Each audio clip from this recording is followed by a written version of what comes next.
Um, so we will be, this is our last class on the age of innocence.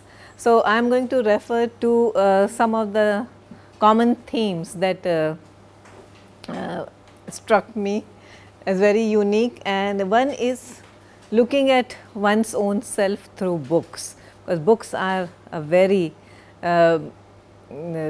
frequently occurring objects in the book, and also I am also interested in collusion of Victorian period and modernity, and how the two periods merge in order to construct something new in the age of innocence, and most importantly construction of new woman. See, Edith Wharton's time, it was the period, especially the early 20th century and the first couple of decades of the 20th century, when culturally people started talking about the emergence of the so called new woman, a modern woman. So who was this modern woman?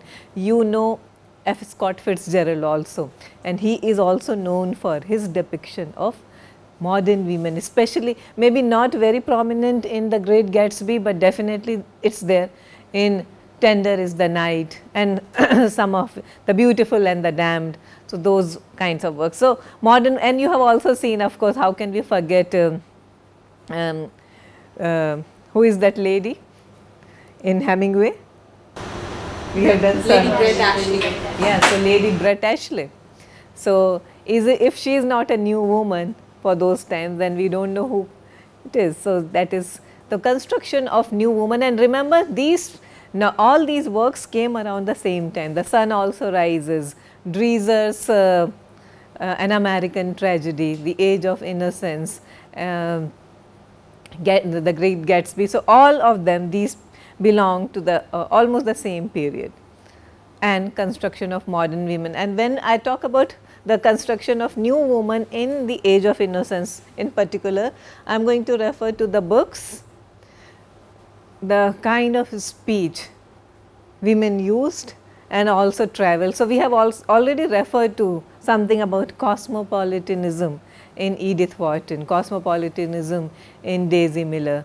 Okay, so we are going to continue in the same vein. Now, before we begin, this was her 12th novel, so just giving you trivia. However, in the one of my initial classes, I had asked you this question, that what is the reference or what is the meaning of the title. Okay, so now I want you to go back to the same question with which we started the class, and it takes its title from an 18th century painting by someone called Joshua Reynolds, and it is called The Age of Innocence. Now, the painting is a print of that painting are easily freely available on the net, and this is how it looks like. Joshua Reynolds painting of 1785, The Age of Innocence. Would anyone like to comment on it? What is it? How does it have? I mean, just look at the picture and tell me.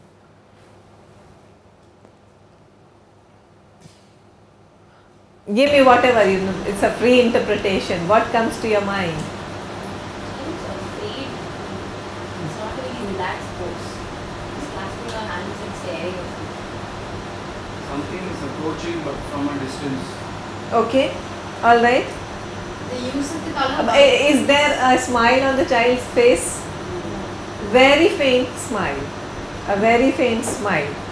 Okay, so I would not really agree that the child is frightened of anything, but yes, definitely, and holding her hands, clasping her hands to her bosom, that is a very common kind of a posture, especially in paintings of that period.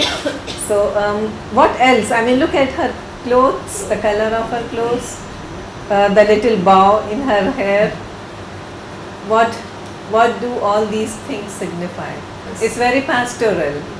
Okay, setting is quite pastoral, or even if it's someone's own garden, then yes, it is something that a place which has a lot of open spaces, lots of greenery, all these things we signify to with all these things are signifiers of what? Naturalness, yeah. What else? Back to innocence. The color white, she is dressed in all white. Again, a reference to innocence, and also the way her hair is done. So, all these things, the little bow, it's almost like giving the child a very cherubic, a very fairy tale kind of an appearance. Now, why do you think that Edith Wharton was interested in this kind of painting and giving this kind of a title to her novel? Cherubic, innocent, pastoral.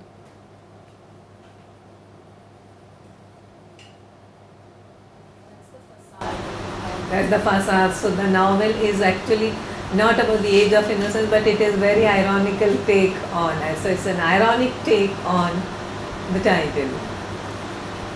Even in House of Mirth, Joshua Reynolds, Mrs. Lloyd is being, the painting is being presented by Lily Budd in a tableau.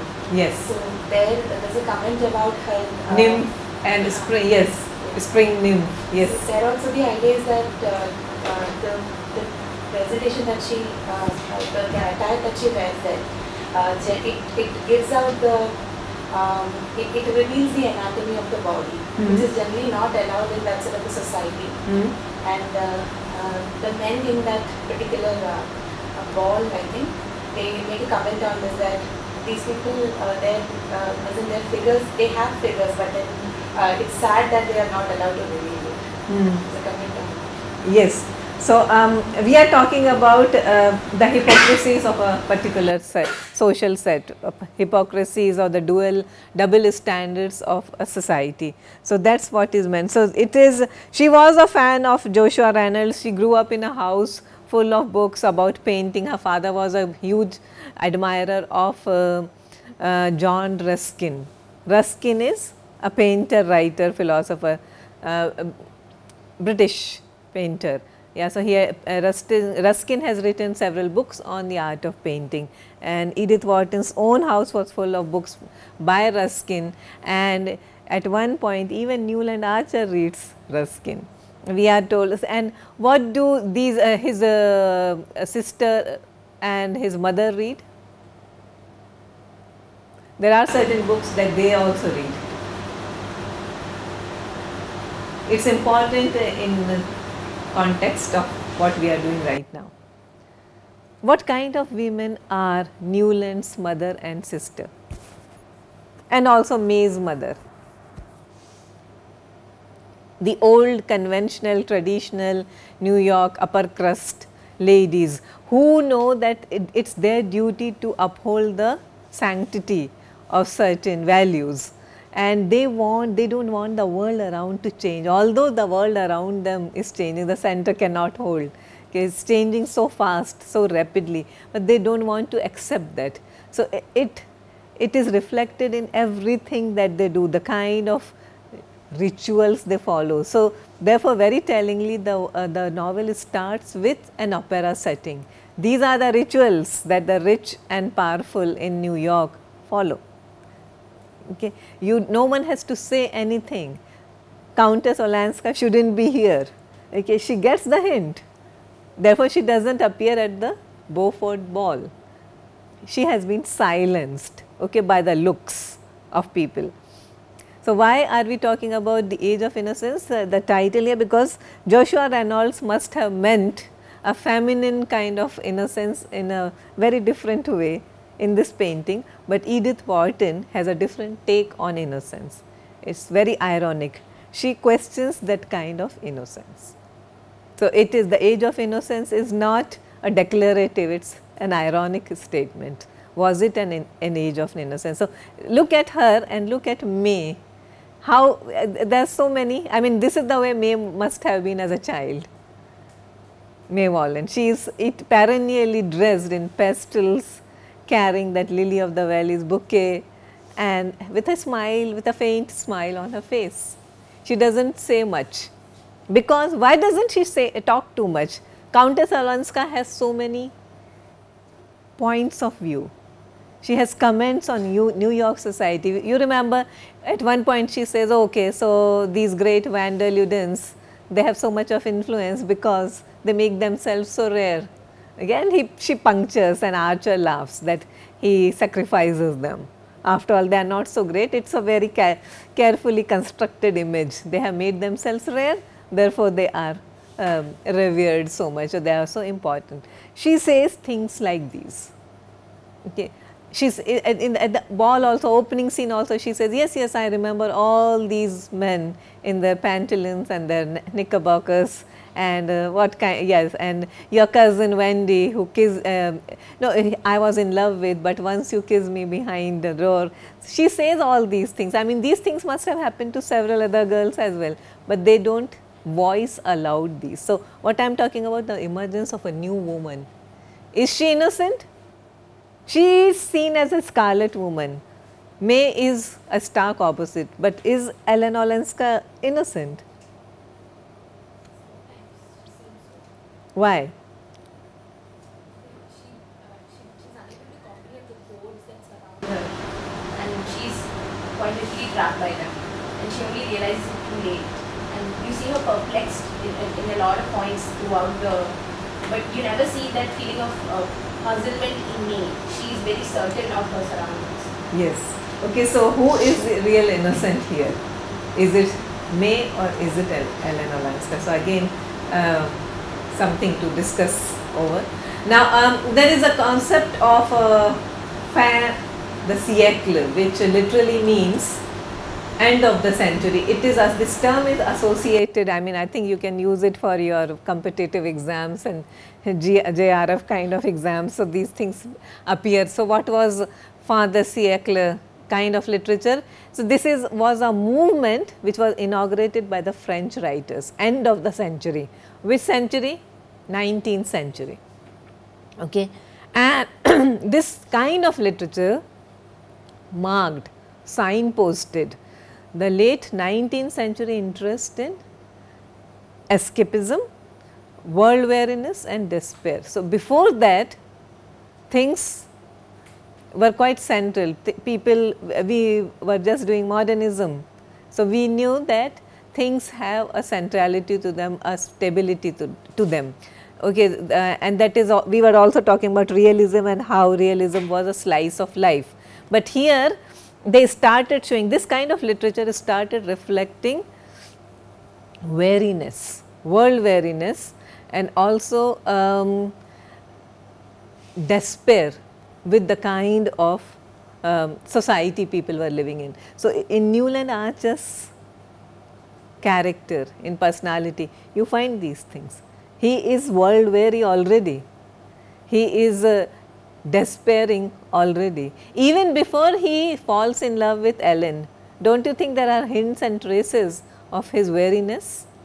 Can you give me some example?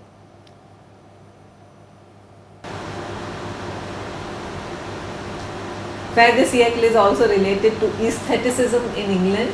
Aestheticism was a movement, particularly you associate it with the works of Oscar Wilde and others. So, but if I ask you that how do you think that, how do we substantiate that Newland Archer was world weary and despairing even before he met Countess Olenska, or not met, but before he fell in love with her? He's very aware of the facades and hypocrisies around him. There's one part where he wonders when nice girls learn to ever speak their mind.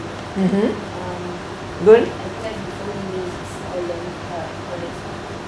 Okay, on page 42, if you have the text with you, this is chapter 6, where he says, Newland Archer was too imaginative not to feel that in his case and May's, the tie might gall for reasons far less gross and palpable.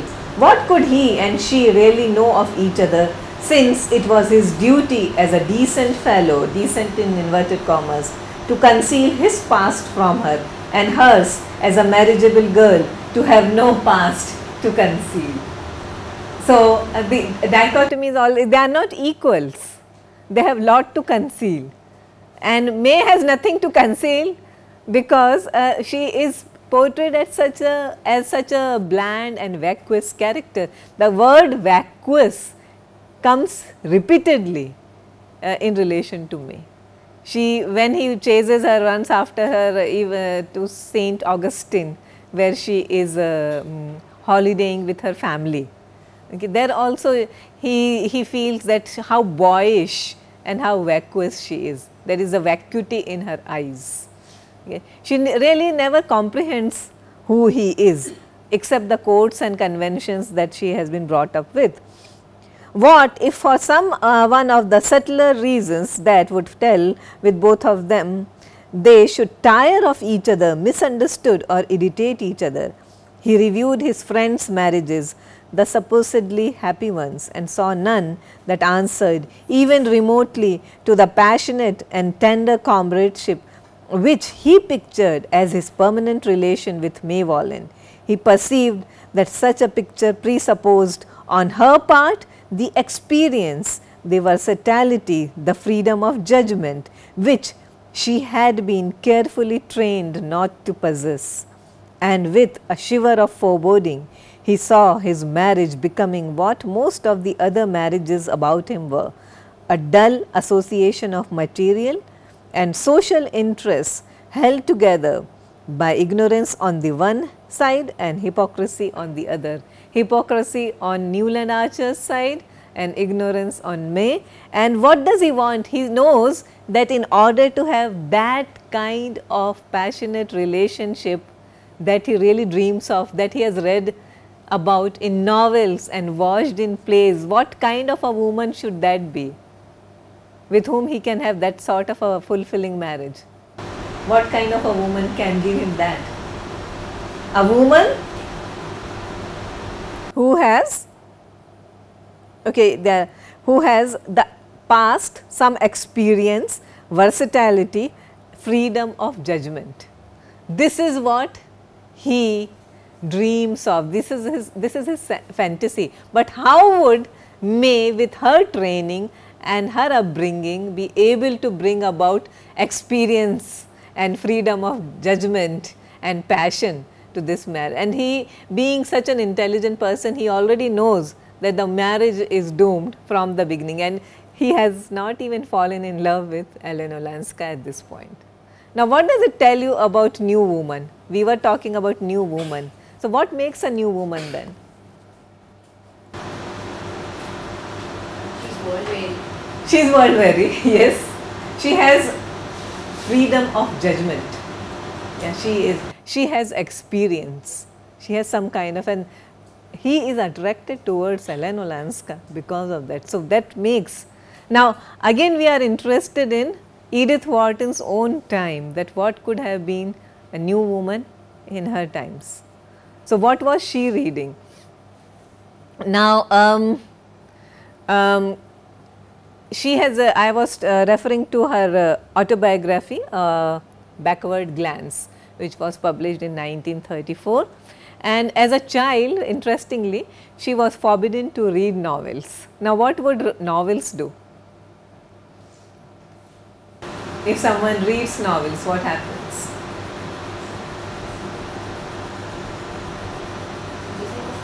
They were considered corrupting influence. Corrupting influences. I mean, you read about love and passion and romances. Okay, even in the most literary or most commonplace novel, you are bound to find these elements, and she was forbidden to read novels. And she says, I have often sighed in looking back at my childhood to think how pitiful a provision was made for the life of the imagination behind those uniform brownstone facades. So, we know what are brownstones now.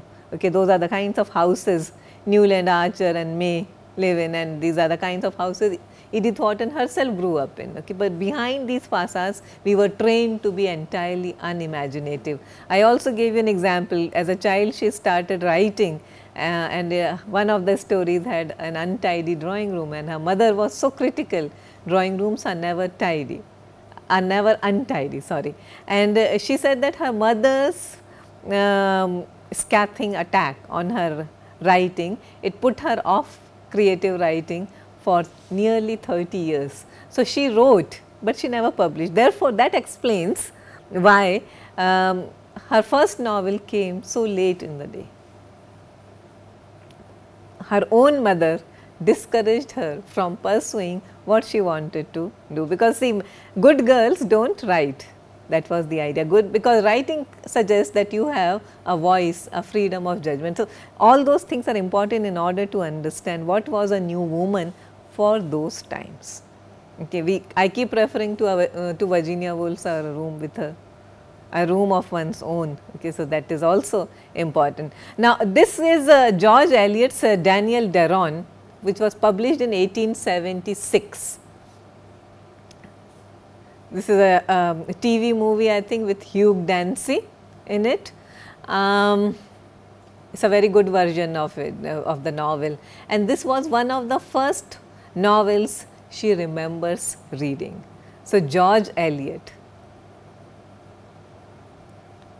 If you remember, when I was discussing Henry James with you, I said George Eliot's brand of psychological realism was an influence on Henry James also. So, George Eliot's Daniel Deron is about unrequited love of the heroine for the intellectual and ever questing and questioning hero Daniel Deron. So, that was one of the foremost influences on Edith Wharton. That was the first book she ever wrote and remembered. And she famously remarked, she was a very witty critic also. So, she says, the thoughts with which it overflows are wonderfully clever, and I do not think as ill of the hero as most people do. To be sure, he is a parcel of theories, loosely tied up, a puppet so badly stuffed that the sawdust shows, but the contents of the parcel and the doll, the theories or sawdust, they are good. Okay, so that's where she took her first inspiration from, a hero filled with or full of contradictory theories. And if you look at Newland Archer's own, yeah, so many contradictions. At one point, if you remember, he says that why can't women be as free as men? Do you remember? When does he say that? When Countess Olenska's divorce is being discussed, Sillerton Jackson and other people, and why women should be as free as men, and then immediately he bites his tongue. That it's all easy to, very well to say these things, but must be so difficult to implement in order to maintain the domestic harmony. So, the contradictions that existed in the hero's own mind. For Archer and his love of books, and this is a lengthy quotation, but I just thought I will refer to this. He says, little by little it became the scene of his real life and of his only rational activities. Thither he brought the books he read, the ideas and feelings which nourished him, his judgments and visions.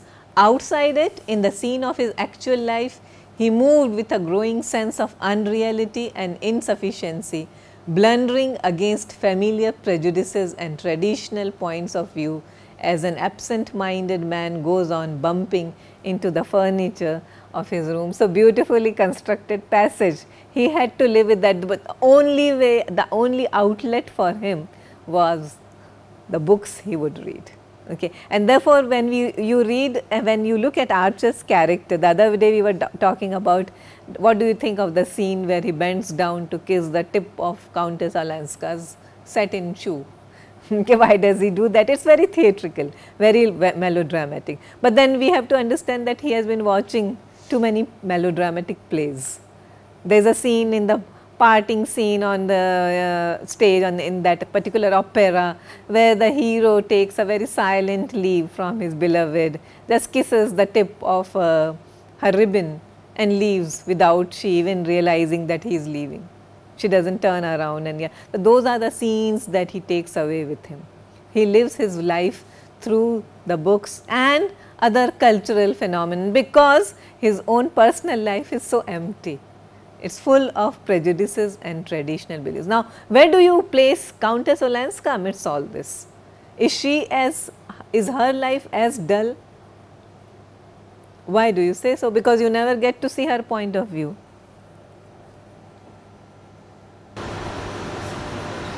He says she was different. At the end he tells his children, his son, that she was different. Okay, but why was she so different? What? Crossed the class barriers. She went to those parties with people who wrote and named us that she was not supposed to do. Women who modeled. There is a woman, Mrs. Struther. She was a model for shoe polish. And women, she is universally looked down upon us because she has been doing modeling. Her face has appeared on posters. Mrs. Archer is scandalized. How can you socialize with a woman like that? She has jet black hair and she models for a particular brand of shoe polish, and why not? Okay, but she is not fit to be a part of this society because she is a woman who has exposed herself to male scrutiny. So, therefore, she is not, but Countess Alanska does not have any such prejudices, and she attends a party where that woman is also invited, and of course, it has to be Julius Beaufort's party which she attends along with the Duke. So, we are told that the Duke goes scot free because he is a man, he is a Duke, but she is a woman and she is also very vulnerable and penniless woman.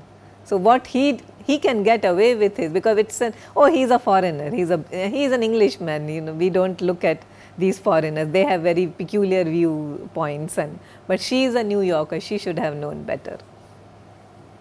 So, we will also talk, we were talking about how Archer creates or recreates himself or his self through books. Now, very interestingly, because Edith Wharton was such a follower of Henry James, and in the Portrait of a Lady, the heroine is called Isabel Archer. This may not have too much of a subtext, but perhaps it is a nod at her master.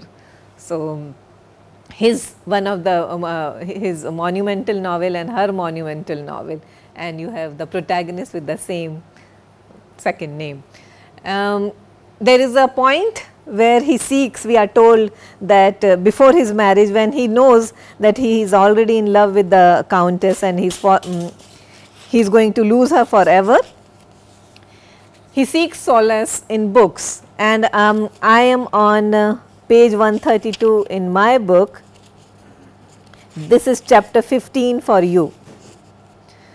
That evening he unpacked his books from London.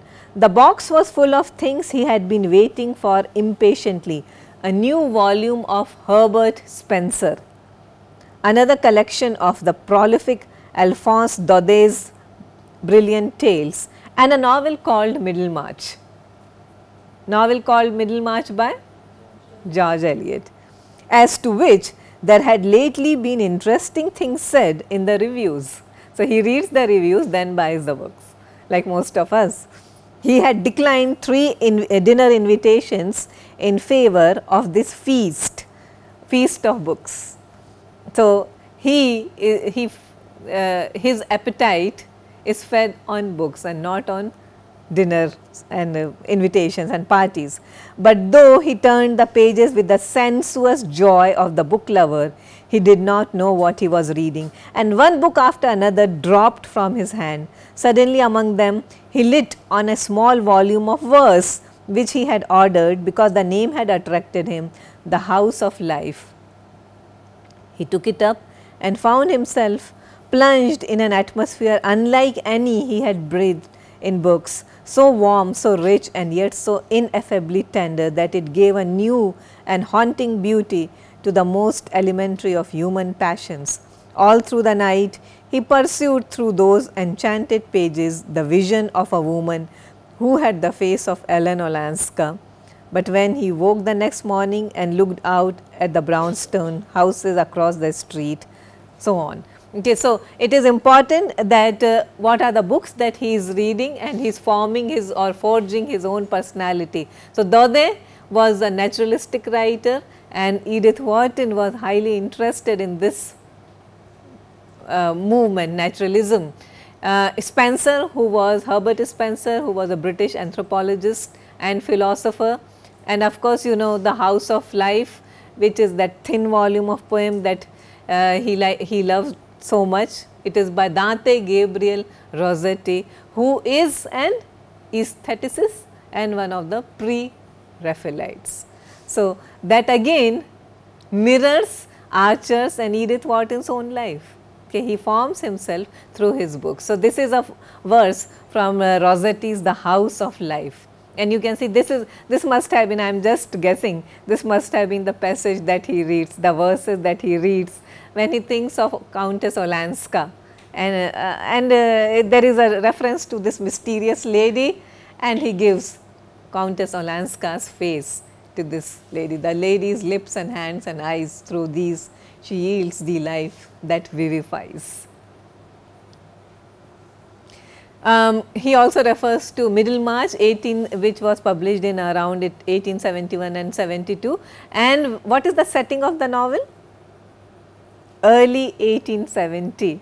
So, look at the coincidence. The novel is published in 1920, but is set in 1870, and the book was published in Middlemarch was published in 1871-72, and the plot is also about a misguided and unhappy marriage between two people who are actually right for each other, but end up marrying very wrong people. So, novel about psychological insights and moral ambiguities. And we were talking about the construction of the new woman. So, let us see how important. So, from books we will move on to conversation and the power of silences in Edith Wharton. So, Archer asks May when he follows her to St. Augustine in Florida, tell me what you do every day. And what does she do every day? What does May do every day? Tell me, I am on page 136, and this is chapter 16 for us. Tell me what you do all day, he said, crossing his arms under his tilted back head.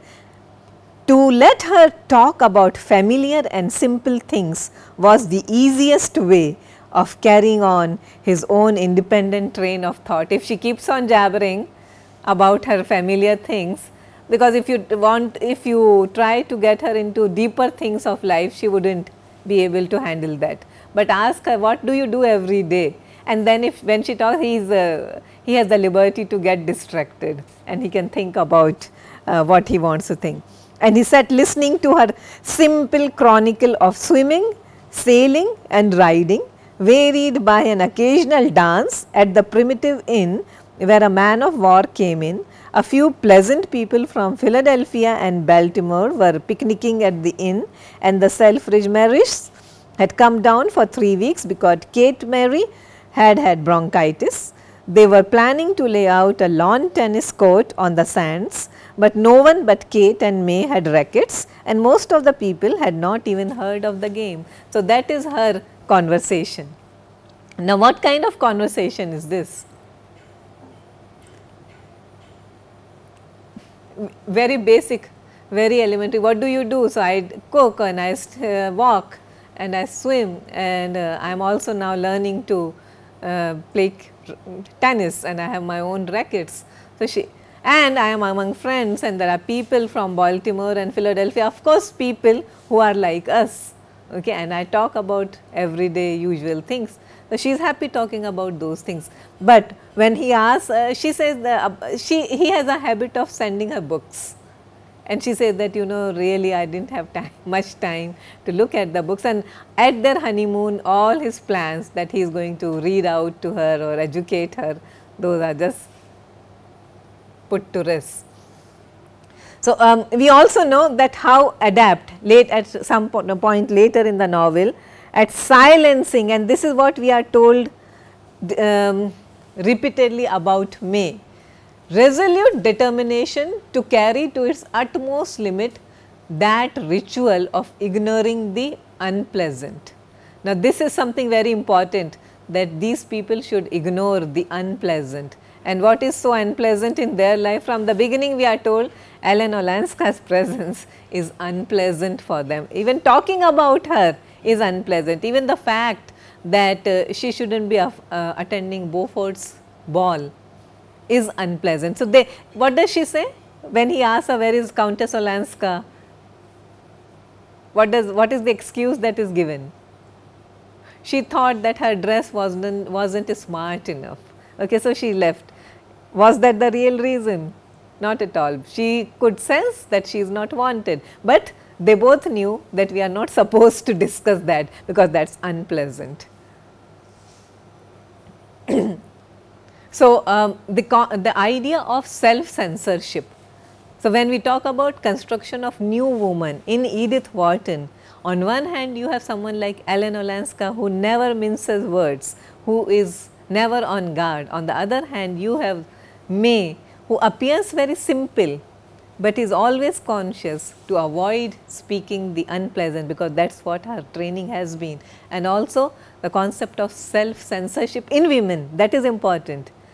Men can talk when they are smoking their cigars, after dinner cigars in their libraries. They can talk about Beaufort's bastards and things like that, and the kinds of women who can be enjoyed. So, things are discussed among men folk, but women are not even supposed to talk about these things. So, they have to remain pure and blissfully ignorant. So, that is important. So, self-censorship is important. At one point he says, untrained human nature was not frank and innocent. That is what he thinks of May. She is untrained, it is not frank and innocent. It was full of the twists and defenses of an instinctive guile. So, how does he describe this?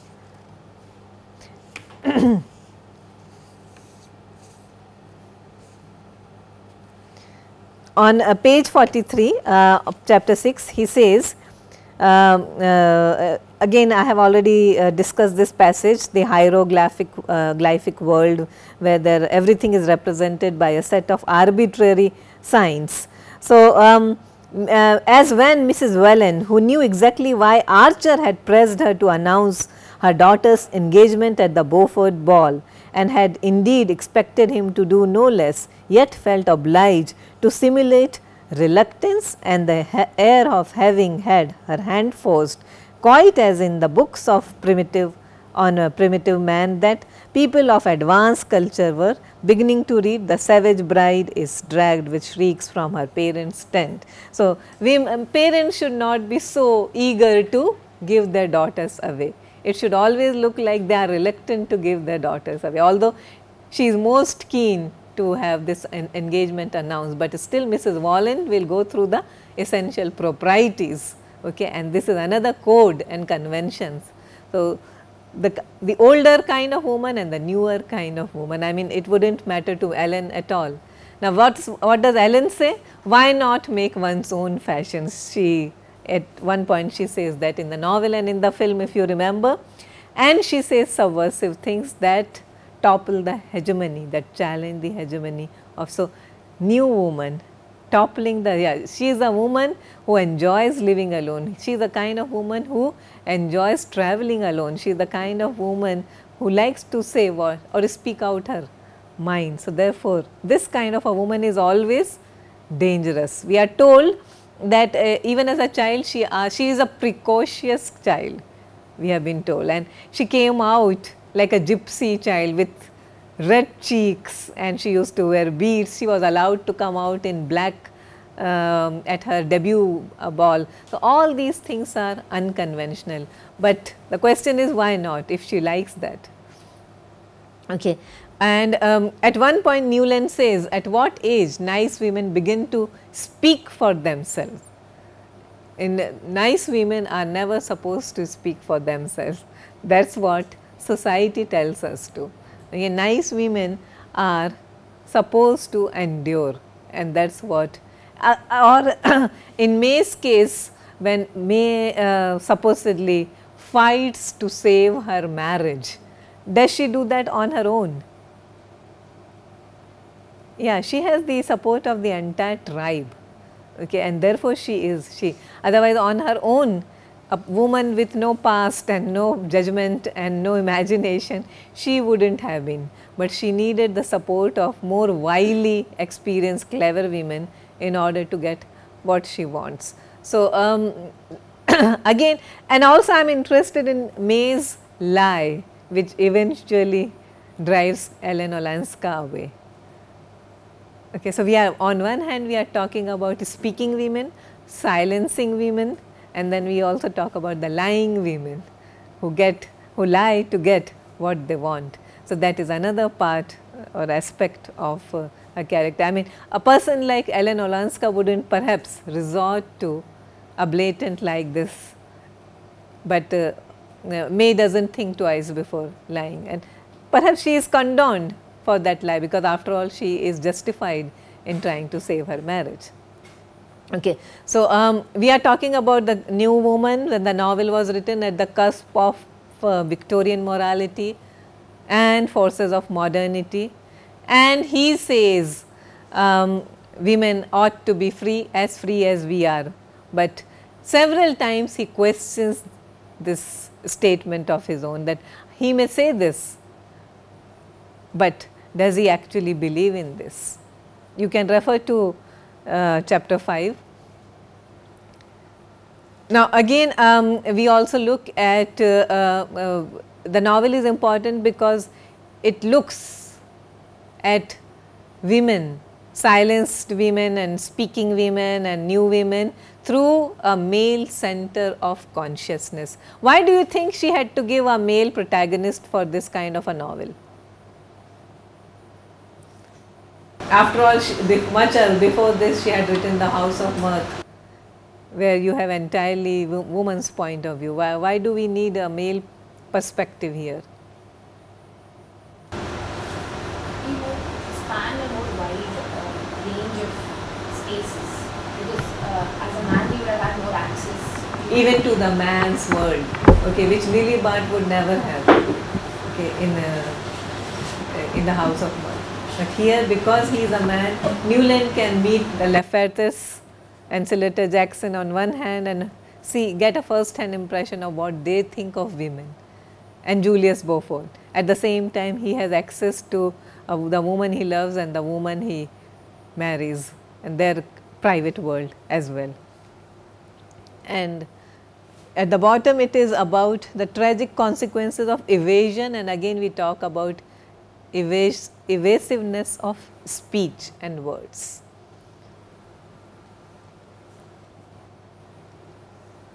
And we have to, so this we have already been through, that how she defies several kinds of protocol, and Ellen, when she moves from one man in order to seek the company of another, she is a woman who constantly defies protocol. And perhaps in Edith Wharton's time, today these things may not mean much, but we are talking about those times when women were supposed to be and speak and act in a certain way.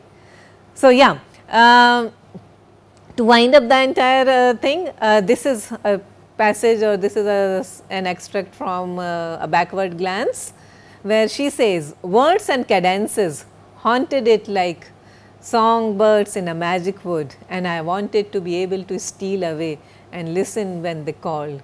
So, how important words are and how dangerous silences can be. Okay. So, this is Edith Wharton's take on language. Any comments or any questions?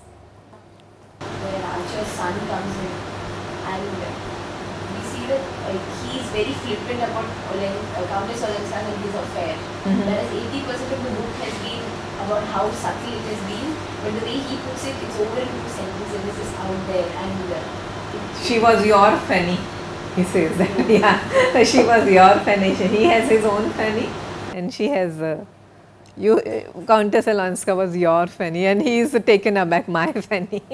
Okay, he never gave, the concept of having a girlfriend was just not there, but a concept of having a mistress was there. Yeah, he sends, see this something, it suddenly struck me. At one point he sends her a key. This is like when she finally relents and she says, would it be okay for you if I go away forever, but come to you once. You know why that, what that come to you once means. Okay, so one encounter with you, okay, because it's all about repressed physical and emotional desires. So one encounter and then I'll be gone. And he says, okay, you come to me once. And he sends her a key to a flat or to a hotel room. If you remember, yes? It's to a hotel room. I think it's to a hotel room. To a hotel room, or yeah, to a place which she eventually returns. The key to his escape is finally returned to him, as the narrator tells us. But it's very interesting that he says that they have this rendezvous and all, and then he goes out of the carriage and starts walking on the street, and he ponders over it, whether she will come or not. And do you know how that scene ends? Edith Wharton clearly says he thinks she will come, he thought contemptuously. Now, why does she have to use the word contemptuously? You use the word contempt for someone who you look down upon, right?